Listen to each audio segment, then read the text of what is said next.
Menikahi Hot Duda Bucin. Bab 001. Seorang gadis cantik mengendarai motor matic bututnya di sebuah jalan yang cukup sepi. Dia ingin pergi ke sebuah restoran sederhana yang sudah dia janjikan dengan kekasihnya. Gadis itu adalah Nadia Safira, gadis cantik berumur 23 tahun. Dengan tinggi 160 cm, rambut panjang lurus sebahu, dengan kulit putih, hidung mancung, bibir mungil, mata bulat, pipi cabi dan bulu mata lentik. Nadia hanya menunggu wisuda kelulusannya, dia kuliah mengambil jurusan manajemen bisnis. Cita-citanya ingin bisa bekerja di perusahaan besar, demi membantu kehidupan sang kakek yang sudah merawatnya dari kecil. Nadia Safira sudah menjalin cinta dengan Yoga kekasihnya selama 2 tahun. Sekarang Nadia sedang menunggu Yoga di sebuah kafe sederhana, dia ingin berpamitan pulang kampung untuk mengunjungi sang kakek. Nadia mengendarai motor maticnya lumayan kencang, dia tidak ingin terlambat. Namun dari jauh dia melihat mobil yang mengalami kecelakaan tunggal menabrak pohon besar. Astagfirullahaladzim, ujar Nadia sembari menghentikan motornya. Dia menoleh ke kiri dan ke kanan tapi tidak ada kendaraan yang lewat. Nadia menghampiri mobil itu, dia bisa melihat seorang pria dengan kening yang berdarah berada di dalam mobil itu. "Tuan tidak apa-apa?" tanya Nadia sembari membuka pintu kursi kemudi. Pria itu menoleh pada Nadia, wajahnya sudah dipenuhi dengan cairan merah. "Tolong saya Nona," pinta pria itu yang terlihat kakinya terjepit depan mobil yang ringsek. Dengan susah payah Nadia menarik tubuh besar pria itu sampai mereka berdua terjatuh di aspal. "Gila! Kenapa badannya besar banget kayak gapura kecamatan?" gerutu Nadia yang sekarang tertindih tubuh pria itu. Dengan setengah kesadarannya, pria itu masih bisa mendengar dan melihat wajah cantik Nadia. Sebenarnya luka di kaki dan kening pria itu tidak begitu parah. Hanya saja dia merasa pusing karena kepalanya terbentur setir mobil. Untung saja ada beberapa mobil dan sepeda motor yang melintas di sana, sehingga Nadia bisa meminta bantuan pada mereka. "Tolong panggilkan ambulans ya Pak, soalnya saya terburu-buru," ujar Nadia yang kembali naik ke motor maticnya setelah memastikan pria itu mendapat pertolongan dari warga. Pria itu menatap Nadia dan motornya yang sudah menjauh. Dia tersenyum. Namun setelahnya dia pingsan karena banyak sekali cairan merah yang keluar dari kepalanya. 15 menit kemudian, Nadia sudah sampai di restoran tempatnya janjian dengan sang kekasih. "Kemana sih Mas Yoga? Gue udah nunggu setengah jam lebih tapi dia nggak nongol-nongol," ujar Nadia menggerutu. Sekarang ini Nadia kuliah di Jakarta, sedangkan sang kakek berada di kampung halamannya di Bandung. Beberapa menit kemudian Nadia bisa melihat sang kekasih yang melambaikan tangan padanya, namun Yoga tidak sendirian. 2. Yoga bersama saudara tirinya yang bernama Aurel, entah kenapa beberapa bulan ini Aurel terus saja mengikuti kemanapun Yoga pergi. Sampai-sampai Nadia dan Yoga tidak mempunyai waktu hanya berdua saja, karena Aurel terus saja menempel pada Yoga. Nadia sudah mulai tidak menikmati hubungannya dengan Yoga, sepertinya hubungan mereka semakin hari semakin hambar. Padahal mereka berdua sudah merencanakan akan menikah setelah mendapatkan pekerjaan nanti. "Hai Yang, udah lama ya nunggunya. Maaf ya jalanan macet banget," ujar Yoga sembari memeluk tubuh Nadia. Sedangkan Aurel tidak menyapa Nadia, dia langsung saja duduk di samping Yoga. "Aku kira Mas Yoga datang sendirian. Nggak tahunya bahwa dedemit juga," ujar Nadia lirih namun masih bisa didengar oleh Yoga dan Aurel. "Apa lu bilang?" ujar Aurel yang tidak terima namun Yoga langsung menghentikan pergerakan Aurel. "Udah kamu duduk aja. Menemangnya siapa yang suruh kamu ngikutin aku terus? Tadi kan udah aku larang, tapi kamunya yang ngeyel," ujar Yoga yang membuat Aurel mendengus kesal. "Udah deh Mas jangan buang waktu lagi. Aku cuma mau ngasih tahu kamu kalau aku akan pulang kampung dulu," sambil nunggu wisuda lulusan aku. Aku kangen sama kakek dan pengen menginap di kampung beberapa hari, ujar Nadia yang mulai malas melihat wajah saudara tiri pacarnya itu. Aku mau melepas rindu sama kakek sebelum aku memutuskan untuk mencari pekerjaan di Jakarta. Aku ingin menghabiskan waktu beberapa minggu di kampung halaman aku, ujar Nadia menjelaskan. Baiklah Yang, kalau memang itu keputusan kamu. Tapi maaf kali ini aku tidak bisa mengantar kamu ke terminal bus, ujar Yoga yang membuat Nadia terkejut. Entah kenapa Nadia merasa pacarnya itu agak berubah beberapa bulan ini. Itu juga yang membuat Nadia mulai ragu dengan keputusannya untuk menikah dengan Yoga. Sebelumnya kalau Nadia berpamitan pulang kampung, Yoga akan merengek dan ingin mengantar dia. Tapi kali ini saat Nadia berpamitan, Yoga terlihat biasa saja dan malah terkesan sangat senang. Ya sudah kalau begitu Mas, sudah tidak ada yang ingin aku bicarakan lagi. Kalau begitu aku mau pulang dulu ke kosan, mau siap-siap pulang ke kampung, ujar Nadia yang sudah mulai merasa curiga dengan kekasihnya itu. Tapi Yang, kita belum selesai mengobrol, ujar Yoga yang terkejut melihat reaksi sang kekasih yang terlihat dingin. Aku buru-buru Mas, sampai jumpa lagi, ujar Nadia lalu menyambar tas yang ada di meja. Gadis cantik itu mulai sebal dengan sang kekasih, dia merasa Yoga sudah mulai berubah drastis. Tanpa berpikir panjang, Nadia langsung melangkah meninggalkan restoran itu. Sedangkan Yoga yang ingin mengejar Nadia dihentikan oleh Aurel.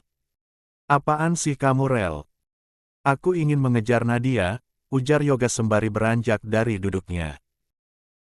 Kejar saja pacarmu yang manja itu Kak. Tapi lihat saja nanti sampai rumah, aku akan mengatakan apa yang sudah kakak lakukan sama aku pada mama dan papa, ancam Aurel yang membuat Yoga tidak bisa berkutik lagi. Nadia menoleh ke arah restoran, dia tidak mengira kalau Yoga sekarang hanya diam dan tidak mengejarnya. Awas saja kamu Mas. Kalau sampai kamu bermain di belakang aku bersumpah akan membuat kamu menyesal seumur hidup, ujar Nadia sembari naik ke atas motor matic kesayangannya. Kalau gue udah dapat cowok yang lebih keren dan lebih kaya dari lu, gue pasti nendang lu dari sisi gue. Gerutu Nadia sembari menyalakan motor maticnya. Nadia mengendarai motor maticnya dengan kecepatan tinggi. Gadis cantik itu terbakar emosi karena sang kekasih sudah mulai berubah. 30 menit perjalanan, sekarang Nadia sudah sampai di depan kos-kosan yang dia tempati. Gadis cantik itu disambut oleh kedua sahabat setianya, Rere dan Yola tersenyum saat melihat kedatangan Nadia. Kenapa muka tuh anak jadi masam gitu? Katanya tadi dia mau ketemu sama si Yoga, ujar Yola yang heran dengan sahabatnya yang biasanya terlihat ceria itu. Halah, paling-paling juga si Yoga bawa saudara tirinya yang kayak ondel-ondel itu saat ketemuan sama si Nadia, jawab Rere yang membuat Yola menganggukkan kepalanya. Nadia turun dari motor maticnya, wajah masam gadis itu membuat kedua sahabatnya semakin penasaran. Kenapa pulang-pulang dari ketemu Ayang mukanya ditekuk seperti itu? Tanya Yola sembari merentangkan kedua tangannya. Nadia pun memeluk kedua sahabatnya. Yola dan Rere paling tahu apa yang terjadi pada Nadia tanpa mendapat jawaban dari gadis cantik itu. Mas Yoga kayaknya udah berubah, sepertinya dia udah nggak sayang lagi sama gue. Apalagi sejak ada ondel-ondel itu, ujar Nadia sembari menghela nafas kasar. Kayaknya lu harus cari cadangan deh. Kayaknya si Yoga itu emang bukan cowok baik-baik. Jangan-jangan sekarang dia udah ada main gila sama saudara tirinya itu, ujar Yola mengompori. Jujur sebenarnya gue nggak mau cerita sama lu, tapi lama-lama gue gedek banget sama tuh anak. Beberapa hari yang lalu gue ngelihat si Yoga dan Aurel keluar dari motel yang nggak jauh dari tempat gue kerja, ucap Rere yang membuat Nadia terkejut. Iya Nat. Kayaknya lu pikir lagi deh buat nerusin hubungan lu sama si Yoga, imbuh Yola. Nanti gue pikirin lagi buat nendang dia dari hidup gue. Kalau memang dia ada main sama si ondel-ondel itu, mending gue hempaskan aja sejauh-jauhnya dari hidup gue, ujar Nadia yang membuat kedua sahabatnya tertawa terbahak-bahak. Gue setuju Besti, lagian dia cowok yang nggak mau modal. Mendingan cari cowok lain aja, nggak apa-apa duda yang penting cakep dan kaya, ujar Rere menimpali. Dasar matre. Mana ada duda kaya yang mau sama cewek modelan kayak kita. Udah miskin, muka pas-pasan lagi, ujar Nadia sembari menonyor kepala sahabatnya. Jangan salah. Kita ini cuma kurang modal buat mempercantik diri, lagian nilai plusnya kita masih segelan, ujar Rere bangga. Namun gadis cantik itu langsung membekap mulutnya saat melihat Yola yang langsung tertunduk. Rere baru sadar kalau ucapannya itu menusuk hati sahabatnya yang lain. Maafin gue ya Yol, sumpah gue nggak nyadar ngucapinnya. Bukan maksud hati gue buat ngerendahin lu, ujar Rere sembari memeluk tubuh Yola. Santai saja Besti, gue ngerti kok. Gue kenal lu. Kalian berdua adalah sahabat terbaik gue. Yang selalu ada di saat semua orang ninggalin gue, ucap Yola sembari memeluk kedua sahabatnya dengan erat. Sudah deh Besti jangan ingat-ingat masa lalu lagi, lu udah bahagia. Gue sama Rere janji akan selalu ada buat lu apapun yang terjadi. 1 jam lagi gue bakal ke terminal bus. Kita akan berpisah beberapa hari ke depan ujar Nadia sembari mempererat pelukannya pada kedua sahabatnya. Tenang saja nanti biar gue yang nganter lu ke terminal, kita naik si Pinky, ujar Yola yang diangguki oleh Nadia. Nadia tidak ingin memikirkan yoga lagi, sekarang fokusnya ingin pulang ke Nempung untuk melepas rindu dengan sang kakek.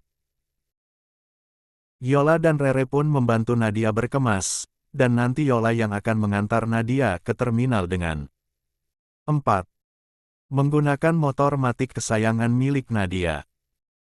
Di tempat lain, seorang pria parubaya berusia 55 tahun sedang berada di salah satu kamar VIP rumah sakit. 2 hari yang lalu pria itu mengalami kecelakaan akibat mobil yang dia tumpangi bersama asisten pribadi dan sopirnya mengalami remblong. Gilang Arisandi, pria parubaya berusia 55 tahun. Dia adalah miliarder sekaligus duda tanpa anak. Gilang Arisandi dan asistennya curiga dengan kecelakaan yang menimpa mereka. Oleh karena itu dia menyuruh orang kepercayaannya untuk menyelidiki kenapa mobil yang baru sehari dia servis mengalami remblong.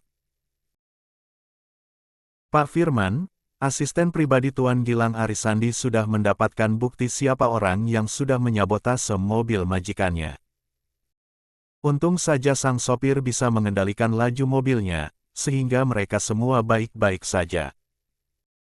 Pak Firman masuk ke dalam ruangan rawat inap Tuan Gilang sembari membawa map di tangannya.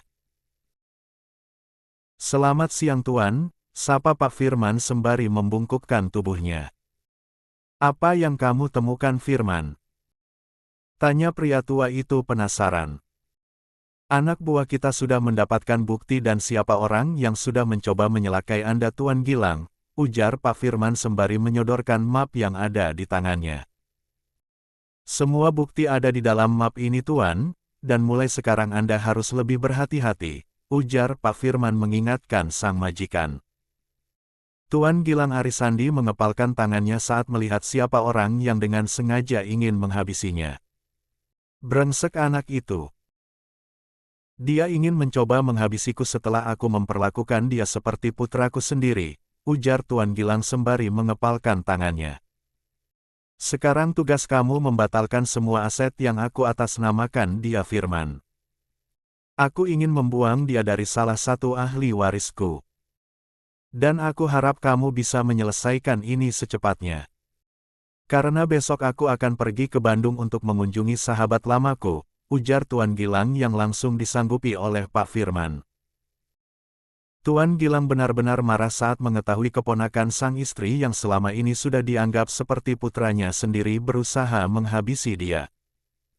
Padahal pria yang bernama Ferdi itu sudah menjadi kandidat yang akan mewarisi seluruh kekayaan Tuan Gilang. Tapi karena ketamakan dan kurang bersabar, Ferdi harus menelan pil pahit saat Tuan Gilang akan mengambil kembali apa yang ingin diberikan pada pria itu.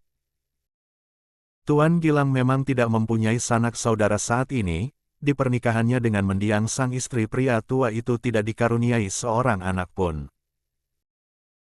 Makanya setelah sang istri meninggal dunia 10 tahun lalu, pria itu mempercayai keponakan istrinya itu untuk membantunya mengelola perusahaan dan semua aset-asetnya.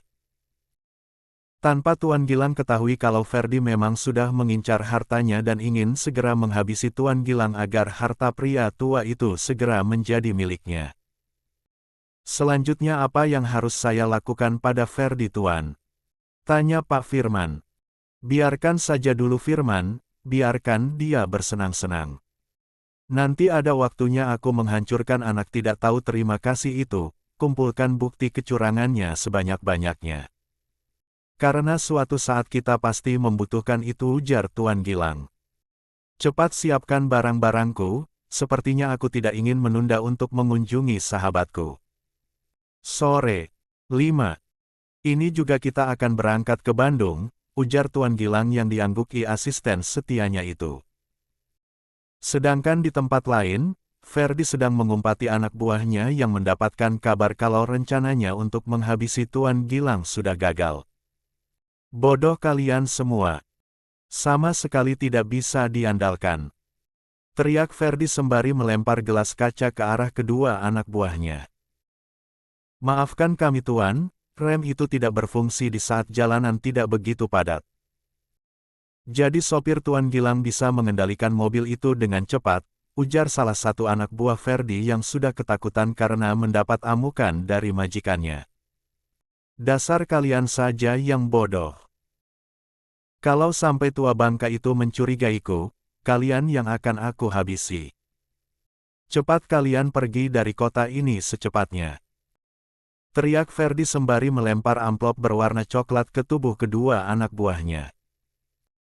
Ferdi adalah satu-satunya keponakan mendiang istri Tuan Gilang, dia adalah pria berusia 30 tahun yang sampai sekarang masih melajang.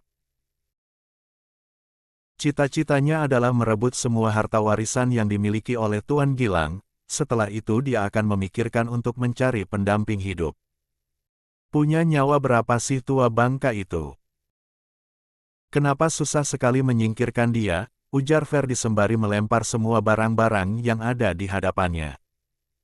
Di tempat lain, sekarang Nadia sudah sampai di terminal bus.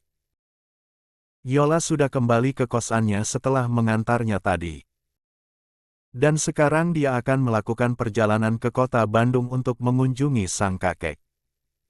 Kakek Ibrahim, ayah dari ibu kandung Nadia yang bernama Laras. Sebenarnya ibu kandung Nadia itu masih hidup, Ibu Laras meninggalkan Nadia saat masih kelas 3 SMP. Ibunya itu berpamitan pergi ke kota untuk bekerja, namun sampai sekarang dia tidak kunjung pulang dan tidak ada kabar. Sedangkan ayah kandung Nadia yang bernama Ardiansyah itu meninggalkan Nadia saat gadis itu berusia 7 tahun. Sama seperti sang ibu, sang ayah juga berpamitan untuk bekerja. Namun sampai sekarang dia juga tidak pernah kembali ataupun memberikan kabar. Maka dari itu Nadia hanya bercita-cita membahagiakan sang kakek di sisa umurnya. Dia sudah memendam sakit hati yang sangat dalam kepada kedua orang tuanya. Nadia sudah menganggap dirinya adalah anak yatim piatu yang tidak mempunyai ayah dan ibu lagi. Sekarang Nadia sudah sampai di kampung halamannya, gadis cantik itu menaiki ojek menuju rumah sang kakek. Jam menunjukkan pukul 16 sore, saat ini kakek Ibrahim sedang bersantai sembari menonton televisi di rumah sederhananya. Pria tua berumur 65 tahun itu terkejut saat mendengar suara teriakan yang familiar di telinganya. Kakek sayang. Cucumu yang paling cantik sudah pulang, teriak Nadia sembari berlari masuk ke dalam rumah sang kakek. Kakek Ibrahim langsung beranjak dari duduknya, pria tua yang masih terlihat berwibawa itu tersenyum melihat penampakan cucu kesayangannya itu. Nadia sayang, kamu sudah pulang nak.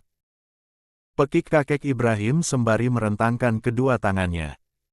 Nadia tersenyum sembari berhambur ke pelukan sang kakek. 6. Bagaimana kabar kakek? Nadia rindu sekali, ujar Nadia sembari mempererat pelukannya pada tubuh sang kakek. Kakek sangat baik nak, lihatlah. Kakek masih terlihat berusia 50 tahun kan, jawab kakek Ibrahim menggoda sang cucu. Kalau masih berusia 50 tahun kenapa tidak mencari istri dan menikah lagi? Ledek Nadia sembari tertawa. Geli. Sayang sekali di kampung ini tidak ada janda yang sesuai kriteria kakek, ujar kakek Ibrahim yang membuat Nadia mencebikkan bibirnya. Iya, iya. Kakekku memang yang paling setia sama nenek, ujar Nadia lalu mencium kedua pipi kakeknya itu. Jangan seperti itu sayang, kamu sudah besar, malu kalau dilihat orang nanti, ucap kakek Ibrahim sembari mengelus puncak kepala sang cucu. Nadia menganggap kakek Ibrahim adalah satu-satunya keluarga yang dia miliki dalam hidupnya. Sang kakek adalah satu-satunya orang yang tidak pernah meninggalkan dia dalam keadaan sesulit apapun. Nadia sudah berjanji pada dirinya sendiri, akan membahagiakan sang kakek dan memboyongnya ke kota setelah sukses nanti.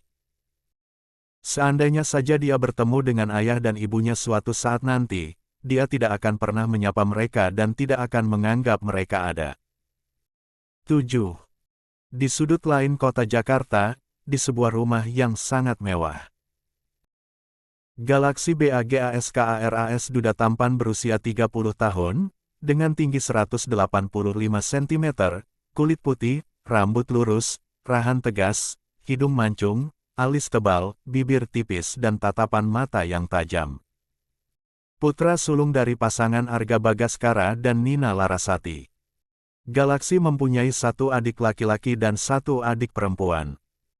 Adik laki-lakinya bernama Indra Bagaskara, pemuda tampan berusia 25 tahun. Sedangkan adik perempuannya bernama Mentari Bagaskara, gadis cantik berusia 20 tahun. Galaksi baru saja dibawa pulang oleh kedua orang tuanya dari rumah sakit akibat kecelakaan tunggal yang menimpanya tadi siang. Dia harus mendapat beberapa luka di kaki dan kepalanya. Galaksi terlahir dari keluarga konglomerat, dia pun sekarang menjabat sebagai CEO di perusahaan properti Bagaskara Group. Sekarang Galaksi sedang berdebat dengan sang papa, kedua orang tuanya mendesak supaya Galaksi segera menikah lagi. Bagaimanapun keluarga BAGASKARAS membutuhkan penerus karena itu sang papa sudah mencoba mengenalkan Galaksi dengan beberapa wanita, namun pria itu sama sekali tidak menggubris. Setiap papa Arga mencoba mempertemukan Galaksi dengan gadis pilihannya, Galaksi selalu mengacaukan pertemuan itu. Pria tampan itu selalu mengaku tidak menyukai wanita, dia menyukai sesama jenis. Karena itulah banyak gadis yang kabur setelah bertemu dengan pria tampan itu. Cobalah nak jangan keras kepala, tidak semua gadis seperti mantan istrimu itu, ujar sang papa yang mencoba untuk meyakinkan sang putra. Sedangkan sang istri hanya diam, perempuan parubaya itu hanya mengamati perdebatan putra dan suaminya itu. Berapa kali Galaksi bilang sama papa, Galaksi kita ingin menikah dengan wanita pilihan papa. Nanti kalau Galaksi sudah menemukan wanita yang tepat, pasti Galaksi akan segera menikah Pak, ujar pria itu yang kekeh dengan pendiriannya. Tapi umur kamu sudah 30 tahun Galaksi, seharusnya kamu sudah mempunyai 2 anak. Papa dan Mama juga ingin segera menimang cucu, kami malu kalau sedang berkumpul dengan teman-teman kami atau kerabat. Karena mereka semua membahas tentang cucu mereka, sedangkan papa sama mama hanya diam saja, ujar sang papa meyakinkan putra sulungnya itu. Kalau hanya ingin mempunyai cucu kenapa papa tidak menikahkan Indra atau Mentari saja? Mereka juga sudah pantas menikah dan mempunyai anak, ujar Galaksi yang membuat kedua adiknya ibu mendelikkan mata mereka. Lagian mama sama papa nggak prihatin banget sama keadaan Galaksi, anak lagi terluka bukannya kasihan malah diajak berdebat, gerutu Galaksi sembari membanting bokongnya di sofa ruang tamu. Enak saja kakak bilang begitu. Kami masih muda. Kami masih mau menggapai cita-cita, seharusnya kakak yang segera menikah. Daripada senjata kakak itu karatan, ujar Indra yang membuat Nyonya Nina dan Mentari menyemburkan tawanya. Sedangkan Galaksi menatap tajam adik laki-lakinya itu. Dasar adik durhaka. Kakak akan menghukum kamu. Untuk setahun ini kakak ingin cuti dari pekerjaan kakak ingin mencari jodoh. Jadi selama setahun kamu harus menggantikan kakak, ujar Galaksi tegas tidak mau dibantah. 8. Nggak bisa begitu kakak mau enak-enak. Terus Indra mau kakak jadikan tumbal, ujar Indra yang tidak terima. Ya sudah kalau kamu tidak mau, kamu saja yang menggantikan kakak menikah, jawab Galaksi santai. Indra mendengus kesal mendengar ucapan sang kakak. Ancaman kakaknya itu membuatnya bergidik ngeri. Terserah kakak saja kalau mau cuti, lebih baik Indra mengerjakan pekerjaan kakak selama setahun daripada harus menikah, ujar Indra yang menyerah, tidak mungkin dia bisa melawan pemerintah kakaknya itu. Kalian ini benar-benar keterlaluan. Disuruh menikah saja tidak mau, ujar Papa Arga sembari mengusap wajahnya dengan kasar. Ya sudah. Kalau papa dan mama ingin segera menimang bayi, mama saja hamil lagi, ujar Galaksi yang membuat Nyonya Nina langsung beranjak dari duduknya. Dasar anak durhaka. Kamu sedang mengejek mama dan papa, memangnya mama ini masih pantas mengandung. Keterlaluan sekali jadi anak. Ujar Nyonya Nina sembari memukul-mukul lengan sang putra. Kalau saja mama tidak terlanjur sayang sama kamu, mama masukkan lagi ke dalam perut kamu. Ujar Nyonya Nina sembari menjewer telinga sang putra. Ampun mah, Galaksi cuma bercanda. Habisnya papa ngeyel sih, nanti kalau Galaksi sudah ketemu wanita yang bisa mencuri hati Laksi. Pasti Galaksi cepat menikah kok, ujar Galaksi sembari mengusap telinganya yang terasa panas akibat jeweran sang mama. Ayolah San, sekali ini saja turuti keinginan papa, ujar Tuan Arga dengan nada memohon. Sudahlah Pah, Galaksi tidak mau berdebat lagi dengan papa. Nanti kalau sudah waktunya Galaksi pasti menikah, janda atau gadis sama saja. Lebih baik janda yang jelas statusnya daripada gadis, ternyata sudah tidak suci lagi, ujar Galaksi sembari beranjak dari duduknya. Mau kemana kamu nak? Kamu masih terluka Laksi. Teriak Mama Nina yang terkejut saat sang putra keluar dari pintu utama rumahnya. Lebih baik Laksi kembali ke apartemen. Laksi tidak mau bertengkar sama papa tentang masalah ini, jawab Galaksi sembari terus melangkah. Dengan kaki yang masih pincang, Galaksi mengajak salah satu sopir di rumah orang tuanya pergi meninggalkan rumah orang tuanya. Mendengar ucapan sang putra, Tuan Arga langsung tidak membuka suara lagi. Dia benar-benar tidak ingin membuka luka lama sang putra. Dulu Tuan Arga memaksa Galaksi menikahi putri sahabatnya, namun pernikahan Galaksi harus kandas bahkan sebelum sehari usia pernikahan mereka. Pas di malam pengantinnya, Galaksi menalak sang istri. Pria tampan itu mendapatkan kejutan yang benar-benar spesial dari wanita yang baru beberapa jam dia nikahi. Saat ingin melakukan malam pertama dengan istrinya, Galaksi dikejutkan dengan penampakan perut sang istri yang terlihat membuncit. Karena tubuh istrinya itu sangat ramping, dia curiga ada yang disembunyikan oleh istrinya itu. Benar sekali. Kecurigaan Galaksi terbukti, saat pria tampan itu mendesak sang istri. Dan wanita itu mengaku kalau dia sedang mengandung anak kekasihnya. Dia mengaku terpaksa mau menikah dengan Galaksi karena dipaksa oleh kedua orang tuanya. Galaksi yang merasa ditipu pun akhirnya menceraikan istrinya malam itu juga.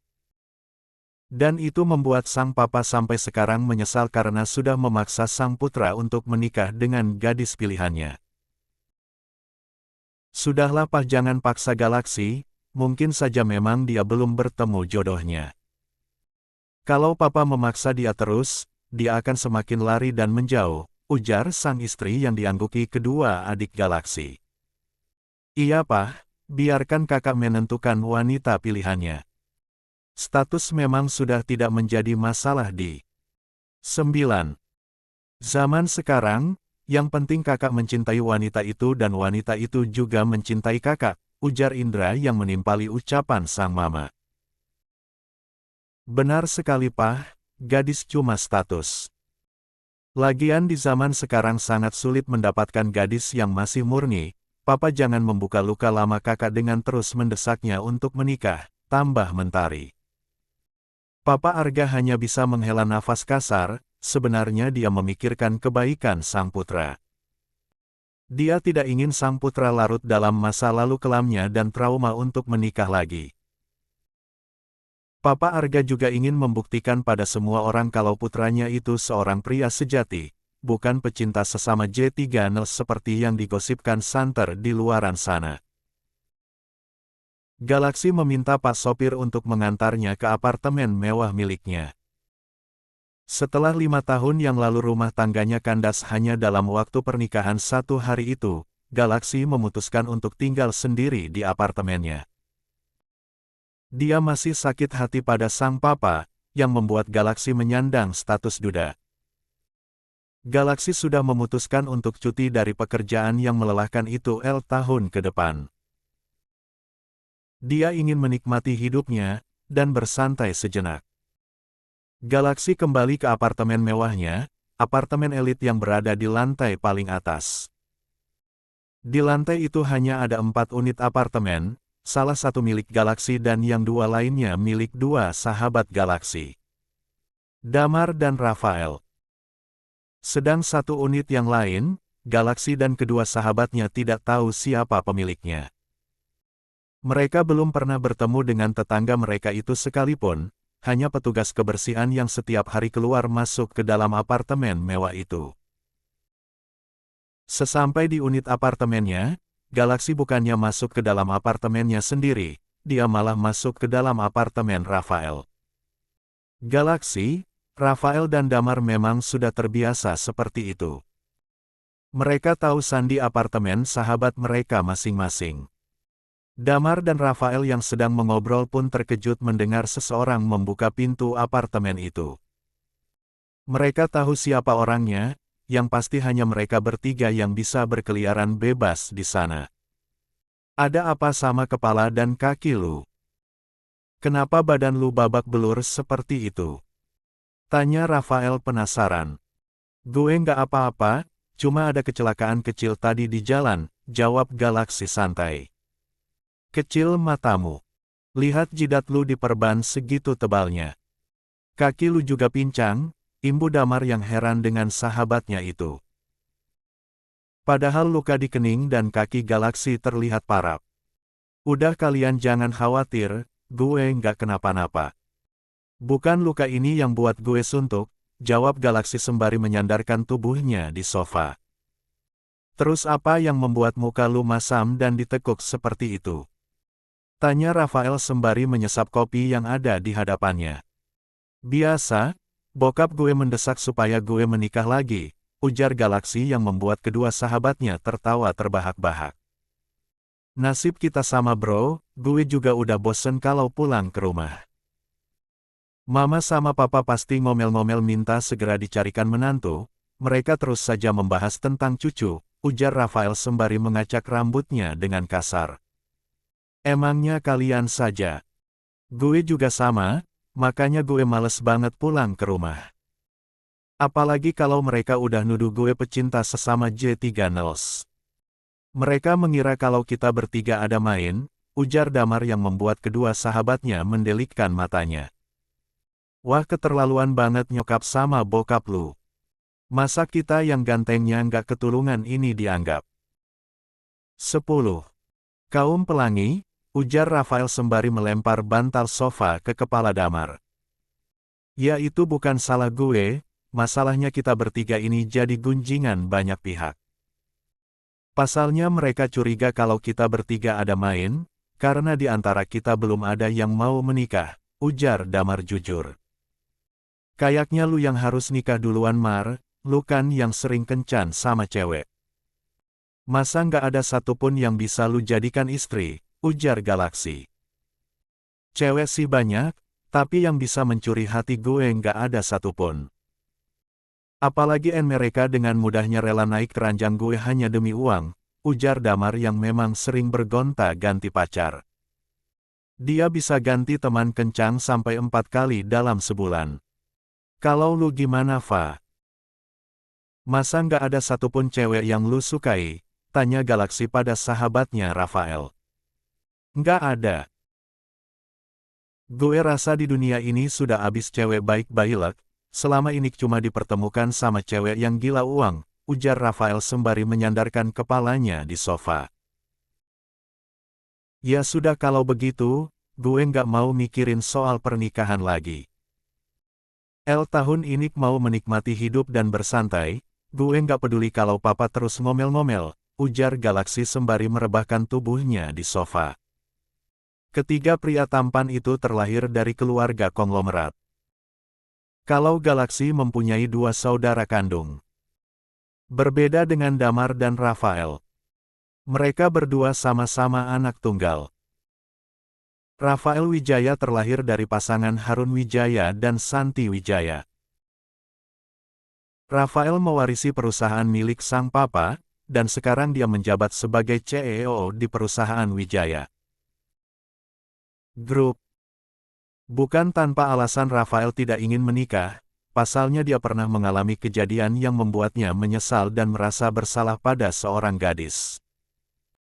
Sejak malam itu Rafael mencoba untuk mencari keberadaan gadis itu. Kalau bisa dia ingin menebus kesalahannya, namun sampai sekarang dia belum bisa menemukannya. Rafael tidak bisa melupakan gadis itu, rasa bersalahnya membuat hidup pria tampan dan mapan itu tidak tenang. Apalagi Rafael sudah mengambil sesuatu yang berharga dari diri gadis muda yang sama sekali tidak dia kenal sebelumnya. Sedangkan Damar Gumilang terlahir dari pasangan Teddy Gumilang dan Kirana Gumilang. Damar juga satu-satunya pewaris dari Gumilang Group. Tuan Teddy sudah mendesak agar Damar segera memimpin perusahaannya. Tapi pria itu masih malas-malasan, dia masih nyaman dengan posisinya sebagai direktur saja di perusahaan Gumilang Group. Kita kembali ke rumah sakit di mana Tuan Gilang dirawat. Cepat siapkan semua yang kita butuhkan untuk dibawa ke rumah Ibrahim Firman, titah Tuan Gilang pada asisten kepercayaannya itu. Jangan lupa ambil uang 1 miliar di bank, sepertinya aku akan menghadiahkan uang itu pada sahabatku Ibrahim, ujar Tuan Gilang yang diangguki oleh Pak Firman. Berapa lama Anda ingin menginap di rumah Pak Ibrahim Tuan? Biar saya menyiapkan semua keperluannya, tanya Pak Firman. 2 hari saja Firman, tapi kalau nanti aku nyaman di sana mungkin akan lebih lama lagi. Baiklah kalau begitu Tuan, 1 jam lagi kita akan berangkat ke Bandung, ujar Pak Firman sembari membungkukkan tubuhnya. 11. Oh iya satu lagi Firman, bawa mobil yang biasa saja supaya tidak mencolok nanti di sana, titah Tuan Gilang yang diangguki oleh Pak Firman. Tuan Gilang dan kakek Ibrahim bersahabat sejak mereka masih muda. Kakek Ibrahim adalah putra dari mantan sopir orang tua Tuan Gilang dulu. Tuan Gilang adalah blasteran Indonesia Jerman, ibunya orang Jawa asli dan ayahnya warga negara Jerman. Makanya walau usianya sekarang sudah kepala 5, pria tua itu masih terlihat tampan dan gagah. Tuan Gilang dan kakek Ibrahim tumbuh bersama, karena kakek Ibrahim ikut bekerja di rumah Tuan Gilang sebagai tukang kebun untuk beberapa tahun. Tapi kakek Ibrahim memutuskan kembali ke kampung halamannya, dan menemani kakek dan neneknya di sana. Beberapa tahun kemudian kakek Ibrahim menikah, beliau dikaruniai seorang putri yang tidak lain adalah ibu kandung Nadia. Dan sejak itu kakek Ibrahim tidak pernah kembali lagi ke Jakarta. Terakhir Tuan Gilang dan kakek Ibrahim bertemu adalah 15 tahun yang lalu. Namun Tuan Gilang tahu kalau kakek Ibrahim masih tinggal di rumahnya yang dulu. Makanya sekarang Tuan Gilang ingin mengunjungi sahabatnya itu dan melepas rindu. Tuan Gilang terlahir dari keluarga konglomerat, mendiang sang istri hanya wanita biasa yang terlahir dari keluarga sederhana. Tuan Gilang juga tidak mempunyai saudara. Dan yang paling miris dia dan istrinya juga tidak dikaruniai seorang anak pun. Apalagi saat dia ingin mewariskan semua hartanya pada keponakan sang istri, dengan teganya pria itu menusuk Tuan Gilang dari belakang. Sekarang PR Tuan Gilang adalah mencari seseorang yang pantas untuk mewarisi semua hartanya. Apalagi pria parubaya itu mempunyai penyakit jantung. Mungkin saja sewaktu-waktu Tuhan akan segera memanggilnya. Sekarang Tuan Gilang, Pak Firman dan sopir pribadinya sudah keluar dari rumah sakit. Mereka akan segera menuju ke Bandung ke sebuah desa di mana kakek Ibrahim tinggal. Apakah kamu sudah menyelidiki bagaimana keadaan Ibrahim sekarang Firman? Tanya Tuan Gilang pada asisten pribadinya itu. Sudah Tuan, sekarang Pak Ibrahim hanya tinggal bersama cucu perempuannya yang sekarang sudah berusia 23 tahun. Istrinya sudah meninggal 8 tahun yang lalu, sedangkan putrinya entah di mana sekarang, ujar Pak Firman yang membuat Tuan Gilang terkejut. Apa cucu Ibrahim sudah menikah? Tanya Tuan Gilang penasaran. Belum Tuan, cucu Pak Ibrahim baru saja lulus kuliah. Dan sekarang dia sedang menunggu wisuda, beberapa tahun ini dia kuliah di Jakarta, ujar Pak Firman yang membuat Tuan Gilang mengangguk-anggukkan kepalanya. Entah apa yang dipikirkan oleh Tuan Gilang, pria tua itu tersenyum simpul. Sepertinya ada sesuatu yang sudah direncanakan olehnya. Aku mempunyai tugas yang lumayan sulit untuk kamu Firman, aku berharap kamu bisa melaksanakan tugas itu sampai berhasil. Lakukan secara rahasia dan aku tidak mau itu sampai gagal, ujar Tuan Gilang sembari menatap tajam sang asisten yang ada di kursi samping Pak Sopir. Entah apa yang diinginkan oleh Tuan Gilang, yang jelas pria tua itu terlihat sangat serius. Dia berharap kedatangannya ke rumah sahabatnya itu bisa menjawab kegundahannya selama ini. 12. Dia berharap usaha dan harta yang sudah dia kumpulkan selama ini akan mendapatkan pewaris yang benar-benar tepat. Selama ini Tuan Gilang tidak begitu mencari tahu tentang keadaan kakek Ibrahim. Dia hanya tahu kalau kakak Ibrahim mempunyai seorang putri, tapi Tuan Gilang baru tahu kalau putri kakek Ibrahim menghilang dan sekarang kakak Ibrahim hanya tinggal dengan cucu perempuannya. Entah apa yang sedang direncanakan oleh pria parubaya itu sekarang, yang jelas otaknya sudah dipenuhi dengan banyak rencana. Sepertinya dia sudah mempunyai solusi untuk masalahnya sekarang. 13. Jam menunjukkan pukul 18.45 malam. Kakek Ibrahim sudah rapi dengan sarung, baju koko dan kopiahnya. Sedangkan Nadia sedang sibuk mencuci peralatan makan yang baru saja dia dan kakek Ibrahim gunakan. Sayang, kakek ke masjid dulu ya.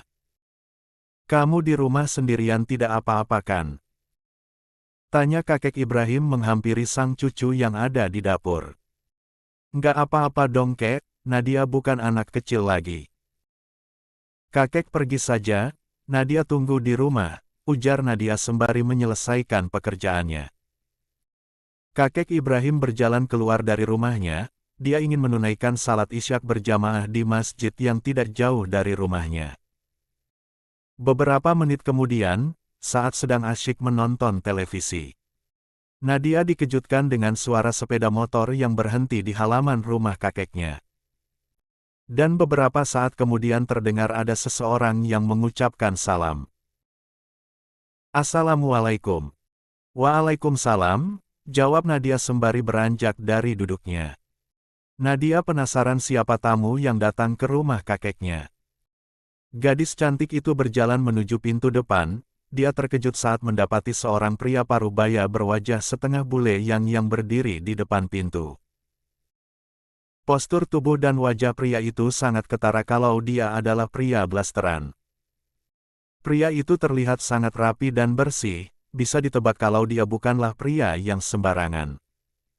Walaupun bisa ditebak kalau umurnya di bawah kakek Ibrahim. "Maaf tuan, mencari siapa ya?" tanya Nadia ramah. Dia menatap pria tinggi besar itu dari ujung kaki sampai ujung kepala. Nadia bisa menebak kalau umur pria itu mungkin masih kepala 5. "Apa benar ini rumahnya Pak Ibrahim?" tanya Tuan Gilang sembari mengamati Nadia dari ujung kepala sampai ujung kaki. Mereka berdua sibuk menyelisik penampilan masing-masing. "Benar sekali Tuan, Anda siapa ya? Dan ada perlu apa mencari kakek saya?" tanya Nadia yang masih mematung di ambang pintu. "Saya Gilang, sahabat Ibrahim dari Jakarta. Kedatangan saya kemarin ingin bersilaturahmi," jawab Tuan Gilang sembari memegangi dada kirinya sembari meringis. Tuan Gilang memang datang ke rumah itu dengan mengendarai ojek dari perempatan desa, entah kemana perginya mobil dan juga asisten pribadinya. Entah apa yang sedang dia rencanakan, sampai-sampai dia nekat naik ojek dan tidak membawa barang-barangnya. "Anda tidak apa-apa Tuan? Maaf kakek sedang ke masjid, silakan masuk terlebih dahulu." "Sepertinya Anda sedang tidak baik-baik saja," ujar Nadia sembari menuntun Tuan Gilang yang terlihat kesakitan masuk ke dalam rumah. Tuan Gilang tersenyum kecil, dia terpesona dengan kelembutan gadis muda itu. Beberapa orang yang lewat di depan rumah kakek Ibrahim melihat pemandangan itu. Dan mereka terus mengamati pergerakan Nadia dan Tuan Gilang. 14. Kapan cucunya Pak Ibrahim kembali dari kota? "Kok aku baru melihatnya sekarang?" tanya seorang warga pada kedua temannya itu. "Mana aku tahu, aku juga baru melihatnya sekarang. Kok dia sama pria tua? Jangan-jangan mereka ingin membuat mesum di kampung kita," imbuh yang satunya. "Benar sekali. Kita lihat saja dari sini, kalau memang mereka melakukan hal itu. Kita gerebek saja dan laporkan sama Pak RT," imbuh yang satunya lagi. Ketiga orang itu terus mengamati Nadia yang sedang memapah Tuan Gilang duduk di kursi ruang tamu rumah kakek Ibrahim. Nadia memang tidak menutup pintu rumah itu, makanya kegiatan mereka bisa terlihat dengan jelas dari luar rumah. "Silakan duduk Tuan, Anda tunggu kakek di sini sebentar. Pasti sebentar lagi kakek akan pulang, saya buat tante hangat dulu Tuan. Saya tinggal ke dapur sebentar ya," ujar Nadia sembari berjalan menuju dapur. Nadia bisa mencium aroma parfum yang mahal dari tubuh pria paruh baya itu. Nadia ingin membuatkan teh untuk Tuan Gilang, dia benar-benar mengira kalau pria itu sekarang sedang sakit. Siapa sila orang itu, kenapa dia mencari kakek? Sepertinya dia bukan orang sembarangan, gumam Nadia dalam hati. Aroma parfumnya sangat harum, pasti sangat mahal, gumam Nadia yang terngiang-ngiang dengan aroma parfum yang tercium dari tubuh Tuan Gilang. "Kayaknya gue udah gila. Kenapa gue kagum sama pria tua itu? Tapi jujur sih dia terlihat sangat berwibawa," gumam Nadia sembari mengaduk teh yang ada di hadapannya. Nadia keluar ke ruang tamu dengan secangkir teh di tangannya, gadis cantik itu menaruh teh itu di hadapan Tuan Gilang. "Silakan diminum tehnya Tuan, sebentar lagi kakek akan pulang," ujar Nadia sembari tersenyum ramah. "Nama kamu siapa Nona? Apa kamu cucunya Ibrahim?" tanya Tuan Gilang basa-basi, padahal sebenarnya dia sudah tahu kalau Nadia adalah cucu kakek Ibrahim. "Nama saya Nadia Tuan." "Benar sekali saya cucunya kakek Ibrahim," jawab Nadia ramah. Gadis itu menundukkan kepalanya, tatapan mata Tuan Gilang membuat dia menelan ludahnya kasar. Ya Tuhan! Benar-benar pria tua yang meresahkan, gumam Nadia dalam hati. Maaf sebelumnya ya Nona, kalau saya merepotkan. Bolehkah saya menumpang ke kamar mandi? Tanya Tuan Gilang sembari beranjak dari duduknya. Oh iya Tuan silakan, mari saya antar kamar mandinya ada di belakang, ujar Nadia sembari melangkah diikuti Tuan Gilang. Namun baru satu langkah Tuan Gilang sudah merintih sembari memegangi dada kirinya. Nadia yang mendengar rintihan Tuan Gilang pun langsung menghentikan langkahnya dan berbalik. Anda tidak apa-apa Tuan? Apa ada yang sakit? Tanya Nadia yang terkejut saat melihat pria parubaya itu memegangi dada kirinya. Tidak apa-apa Nona, mungkin saya cuma kecapean saja, jawab Tuan Gilang. Namun terlihat pria itu masih meringis kesakitan. Mari saya bantu Tuan, ujar Nadia mencoba membantu memapah Tuan Gilang. Namun baru satu langkah tubuh pria itu ambruk, Nadia yang tidak bisa menahan bobot tubuh Tuan Gilang pun ikut terjatuh. 15. Nadia tertindih tubuh kekar Tuan Gilang, dan pemandangan itu membuat 3 orang yang ada di luar rumah kakek Ibrahim langsung berlari masuk ke dalam rumah sederhana itu. Apa yang kalian lakukan? Kenapa kalian berbuat mesum di kampung ini? Teriak salah satu pria itu yang membuat Nadia dan Tuan Gilang terkejut. Cepat kamu panggil Pak RT dan warga, sepertinya mereka mau mencemari kampung kita, ujar salah satu dari ketiga pria itu. Apa yang Bapak katakan? Kami tidak melakukan apapun. Saya hanya menolong Tuan ini yang kesakitan, ujar Nadia tidak terima. Tuan Gilang dan Nadia sudah kembali berdiri, sedangkan kedua pria itu terus menatap remeh pada mereka. Halah! Jangan banyak alasan kamu. Saya tahu kamu cucunya Pak Ibrahim yang kuliah di kota itu kan? Saya melihat dengan mata kepala saya sendiri kalian berbuat mesum, ujar pria itu yang membuat Nadia semakin terpojok. Anda salah paham Pak, saya baru saja bertamu ke rumah ini. Saya sakit dan gadis ini menolong saya, elak Tuan Gilang. Jangan banyak alasan. Kamu pasti pria yang di bawah cucunya Pak Ibrahim ini kan? Bilangnya kuliah di kota, tapi pulang-pulang bawa pria tua. Mesum lagi, ujar salah satu pria itu yang membuat Nadia menggepalkan tangannya. Kakek Ibrahim yang baru saja pulang dari masjid dengan beberapa tetangganya terkejut saat melihat perdebatan beberapa orang di dalam rumahnya. Ada apa di rumah Pak Ibrahim? Sepertinya ada yang bertengkar Pak, ujar Pak Imam salah satu tetangga dekat kakek Ibrahim. Tapi tadi cucu saya di rumah sendirian. Tapi kenapa sepertinya sekarang banyak sekali orang? Ujar kakek Ibrahim sembari berlari kecil ke dalam rumahnya. Setelah sampai di dalam rumah, kakek Ibrahim dikejutkan dengan sang cucu yang sedang menangis. Tetap di sampingnya ada sesosok pria yang sangat dia kenal. Ada apa ini? Apa yang terjadi Nadia? Dan kapan Anda datang di Tuan Gilang? Tanya kakek Ibrahim yang tidak sabar menunggu jawaban Nadia dan Tuan Gilang. Nadia langsung berlari memeluk sang kakek, gadis cantik itu menangis sesegukan. Maafkan aku Bang Ibrahim, sepertinya mereka semua salah paham padaku dan cucumu, jawab Tuan Gilang yang membuat kakek Ibrahim semakin bingung. Memangnya apa yang terjadi, kenapa mereka semua ada di rumahku? Tanya kakek Ibrahim sembari mengelus puncak kepala Nadia. Tuan Gilang pun menceritakan sebenarnya apa yang terjadi, kenapa beberapa warga itu sampai salah paham pada mereka. Berarti semua ini cuma salah paham bapak-bapak, tidak mungkin Nak Nadia melakukan hal tidak senonoh di kampung kita, ujar Pak Imam yang mencoba menengahi. Iya Pak Tarman, cucu saya baru tadi sore kembali dari Jakarta. Dan dia adalah teman lama saya, jadi tidak mungkin mereka melakukan hal yang kalian tuduhkan, imbuh kakek Ibrahim. Kalian jangan membela mereka. Kami melihat dengan mata kepala kami sendiri apa yang mereka lakukan di dalam rumah ini.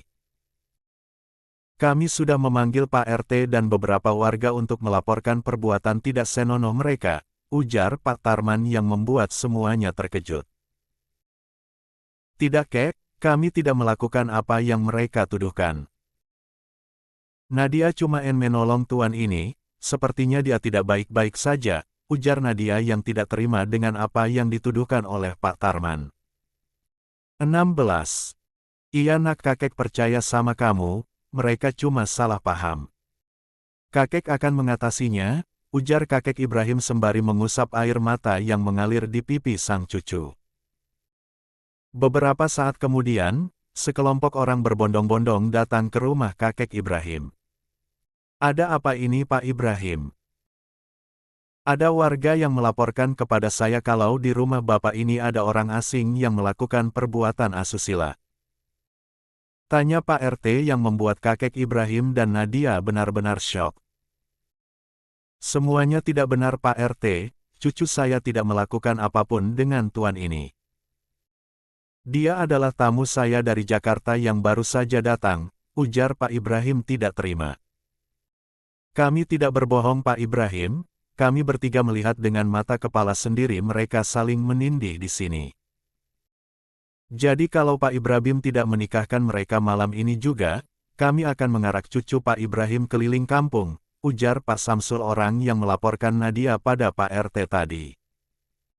Tuan Gilang dan Nadia pun tidak bisa mengelak karena itu memang yang sebenarnya terjadi, walaupun tidak seperti apa yang dibayangkan oleh beberapa warga itu. Sebenarnya kejadian itu tidak disengaja bapak-bapak, kebetulan gadis ini menolong saya. Saya tidak sengaja terjatuh di atas tubuhnya, ujar Tuan Gilang mencoba memberikan pengertian kepada warga. Saya tidak percaya. Karena kami sudah mengamati kalian sejak orang ini masuk ke dalam rumah, ujar Pak Samsul.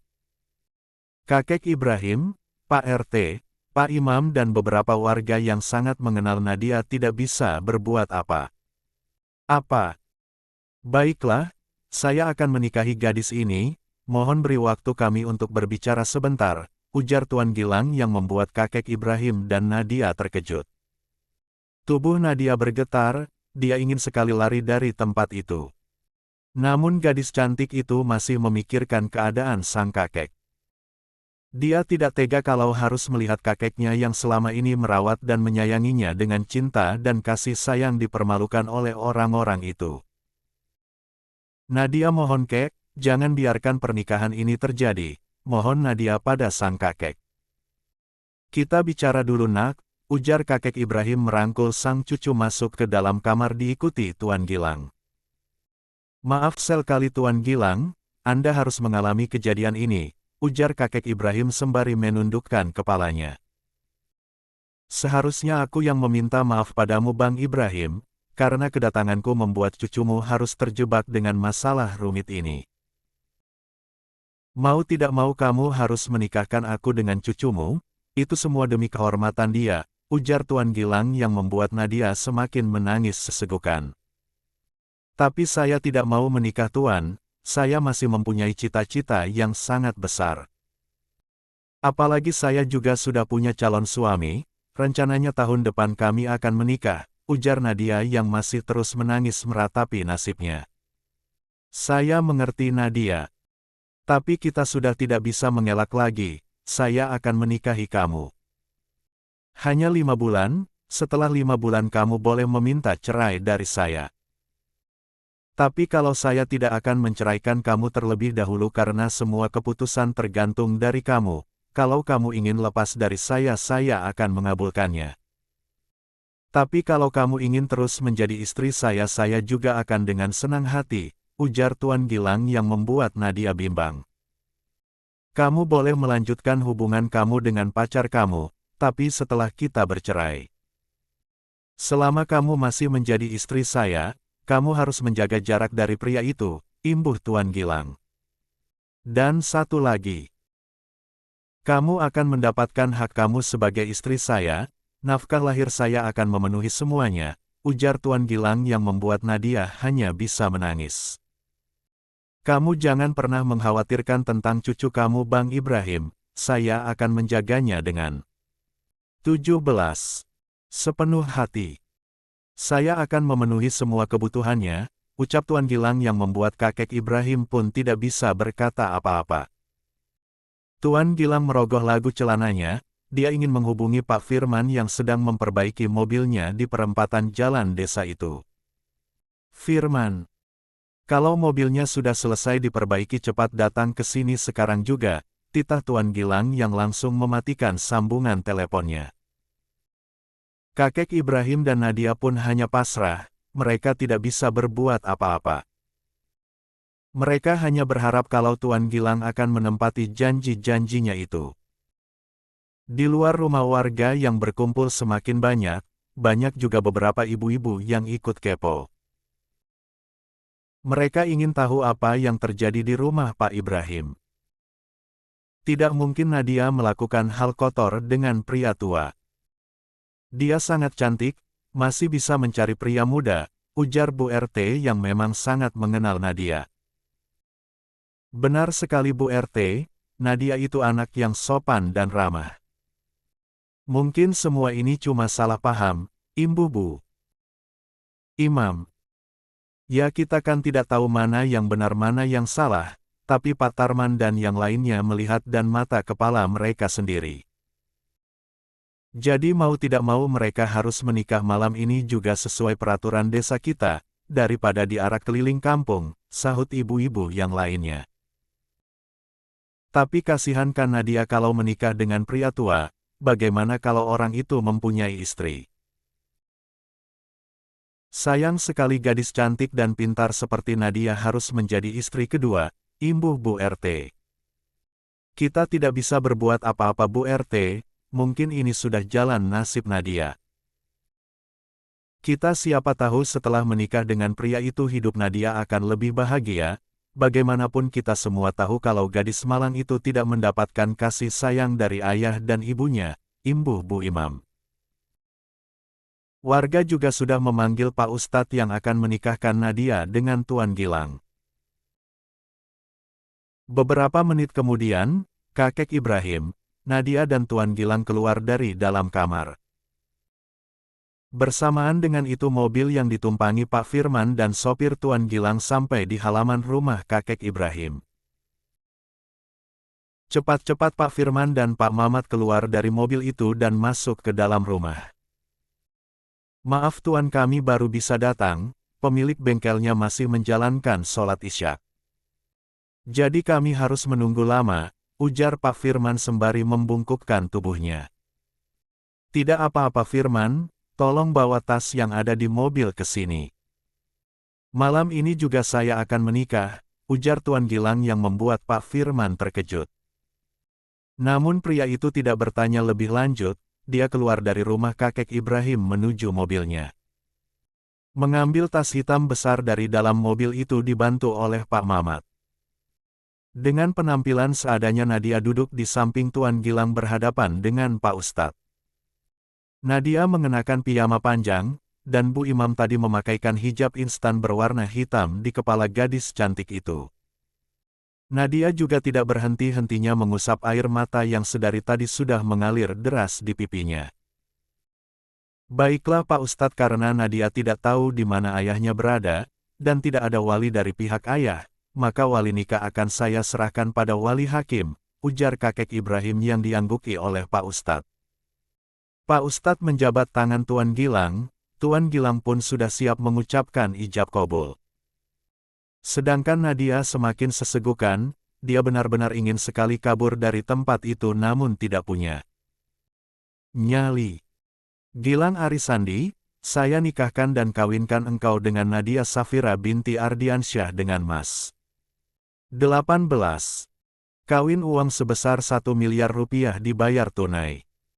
Saya terima nikah dan kawinnya Nadia Safira binti Ardiansyah dengan mas kawin tersebut dibayar tunai.